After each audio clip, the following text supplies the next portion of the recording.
साथियों नमस्कार। धर्म और जाति आज जीवन को महत्वपूर्ण रूप से हमें प्रभावित करता है। जो हम संस्कार कहते हैं, जो हमें अपने परिवार, अड़ोस पड़ोस, समाज से मिलता है, वही हमारे जीवन में काफ़ी प्रभाव डालता है। और हम तरह तरह के धर्म ग्रंथों को पढ़ते हैं, चाहे वो किसी भी धर्म का नहीं हो, अपने धर्म के प्रति अटूट श्रद्धा रखता है। लेकिन सबको पता है कि ईश्वर एक ही है, चाहे वो किसी भी रूप में माने या जाने। आप प्रभु का साकार साधना भी कर सकते हो, निराकार रूप में भी देख सकते हो। ऐसे मैंने जो अभी तक के अपने हिसाब से धर्म ग्रंथ पढ़ा है, उसमें ईश्वर का मतलब होता है जो कभी नष्ट नहीं होता, और नश्वर का मतलब नष्ट होने वाला होता है। ईश्वर जिसे हम कहते हैं वो कभी नष्ट नहीं होता, वही होता है ईश्वर। तो आप प्रकृति देखेंगे, भगवान विष्णु के विराट स्वरूप, ऐसे महाभारत में भी भगवान कृष्ण ने अर्जुन को अपना विराट रूप दिखाया था, जिसमें सभी चीज समाहित थे। यानी सूर्य, तारे और चंद्रमा के साथ साथ जितने भी ग्रह नक्षत्र और लोक प्रलोक, सब एक ही चीज में समाहित है, और वो है विश्व स्वरूप परमात्मा। और जो भी व्यक्ति विश्व स्वरूप परमात्मा के बारे में जानने लगता है या समझ जाता है, वो अध्यात्म के करीब पहुंचने वाला ही लोग जान पाते हैं। इसलिए आप किसी भी प्रकार के धर्म के बारे में यदि आप जानना चाहते हैं, समझना चाहते हैं, तो आपके आध्यात्मिक गुरु अच्छा होना चाहिए, ताकि आपको अध्यात्म और ईश्वर के प्रति उस मार्ग में पहुंचाए जिससे आप बहुत जल्दी सत्य के करीब पहुंचकर आप ईश्वर को प्राप्त कर सकें। हर आदमी जानता है एक न एक दिन मुझे मरना है, लेकिन फिर भी आदमी आकांक्षाओं का बहुत बड़ा, कहना चाहिए, गोडाउन बना के रखा रहता है।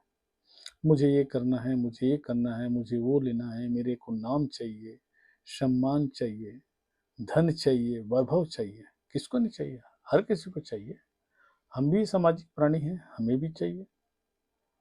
लेकिन अक्सर ये देखा गया है कि आदमी सुनता जरूर है, लेकिन उनके बारे में गंभीरता से कभी विचार नहीं करता।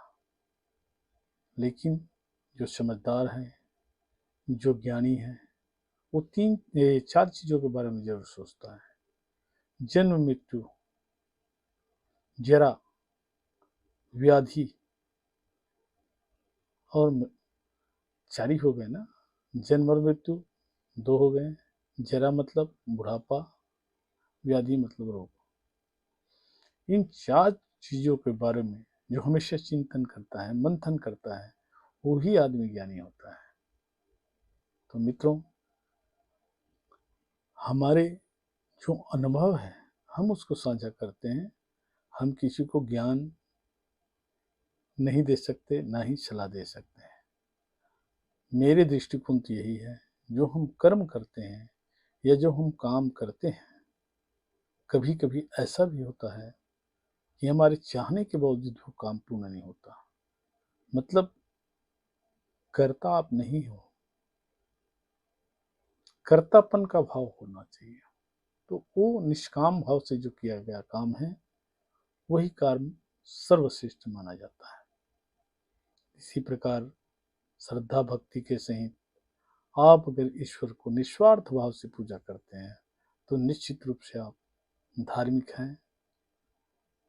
लेकिन दिखावे के लिए हम तरह तरह के मतलब आडंबर रचते हैं, या आडंबर करके लोगों तक जानकारियां पहुंचाते हैं। तो इसका मतलब है हम धर्म का केवल मजाक कर रहे हैं, उपयोग कर रहे हैं। तो आज बहुत सारे ऐसे लोग हैं जो धर्म और जाति समुदाय का इस्तेमाल करते हैं, खास करके राजनीतिक फील्ड में ये बहुत होता है। इसलिए आपको जीवन में सावधान रहना है। अगर एक चीज को जान ले आदमी, तो बाकी चीज़ को जानने की ज़रूरत नहीं होता, वो है स्वयं को। यदि स्वयं को आपने जान लिया तो निश्चित रूप से दूसरे को जानने की आवश्यकता नहीं है, क्योंकि जो भी चीज़ आप प्राप्त करना चाहते हैं शायद उसे पूर्व जन्म में कई बार प्राप्त कर चुके हैं, लेकिन अब तक तृप्त नहीं हुए, इसीलिए पुनः आपको मनुष्य जीवन मिला है। तो आदमी को बार बार जन्म लेना पड़ता है, बार बार मरना पड़ता है, इसका मूल कारण है, इसी को कहते हैं प्रकृति रोग।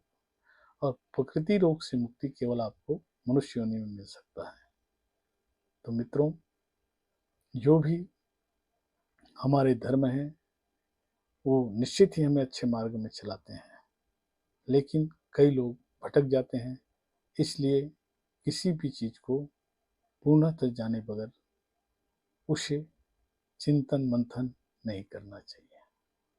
सबसे बड़ी ज्ञानी वही है जो अपने आप का खोज करता है और इस परम आत्मा जो हमारे शरीर के अंदर बैठे हुए हैं उनके बारे में विचार करता है, वही सच्चा ज्ञानी है।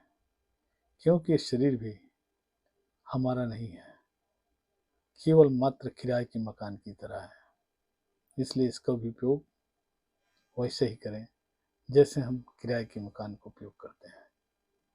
तो मित्रों, आज के लिए इतना ही, फिर मिलेंगे नेक्स्ट वीडियो में।